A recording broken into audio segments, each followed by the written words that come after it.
ఒకటి యాది పెట్టుకో, కేసీఆర్ పేరును నువ్వు కాదు కదా కాంగ్రెస్ తాత జేజమ్మలు దిగొచ్చినా ఎవరు మర్పించలేరు. తెలంగాణ ఉన్నంత కాలం, తెలంగాణ రాష్ట్రం ఉన్నంత కాలం తెలంగాణ ఎవరు తెచ్చిండ్రు అంటే ఎవరంటారు? మరి గిట్లున్నాక ఆయన ఏం బిక్తాడు నాకు అర్థం కాదు. నేనేమంటున్నా, మాటలు మస్తుగా చెప్పచ్చు రేవంత్ రెడ్డి లెక్క, నేను కూడా నరకచ్చు. అంబేద్కర్ అభయాస్తం అని పెడతా, కేసీఆర్ దళిత బంధు పెట్టి 10 లక్షలే ఇచ్చిండు, నేను 12 లక్షలు ఇస్తా అన్నాడు. ఇచ్చినవా ఒక్కలకన్నా? పడ్డాయా ఎక్కడన్నా? టకీమని పడ్డాయా? బీసీ డిక్లరేషన్ అన్నాడు, 20,000 కోట్లు ఇస్తా అన్నాడు బీసీలకు సంవత్సరానికి, మొత్తం 1,00,000 కోట్లు ఇస్తా అన్నాడు బీసీలకు. పడ్డాయా?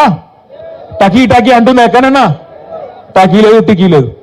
అందుకే అంటున్నా రేవంత్ రెడ్డి, ఇక తిట్ల పురాణం బంద్ చేయి.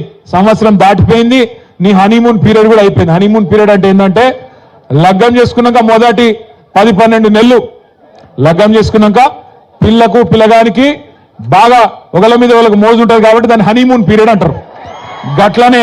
గట్లనే రేవంత్ రెడ్డి కూడా కొత్తగా ముఖ్యమంత్రి అయింది కాబట్టి ఏమైనా చేస్తాడేమో, ఏమైనా ఇస్తాడేమో అని అనుకున్నారు. ఇప్పుడు అది ఒడిసిపోయింది.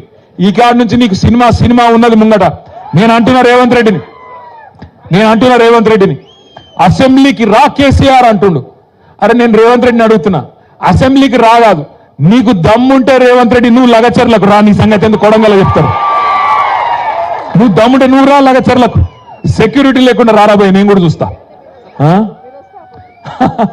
ఎక్క అంటుంది పక్కకెళ్ళి, నువ్వు వస్తావా రావో నాకు తెలియదు కానీ నేను మాత్రం పక్కా కొడంగల్కి వస్తా, తొందరలోనే వస్తా. నీకు దమ్ముంటే ఆపకు. మళ్ళీ ఇట్లనే పోలీసులను అడ్డం పెట్టుకొని 4 అడిదిక్కుల పోలీసులు, ఇడిదిక్కుల పోలీసు వాళ్ళు సంవత్సరంలో ఏం చేసిండ్రా అయ్యా అంటే, నేను లగచర్ల గిరిజనుల కోసం మ్యాప్ బాధ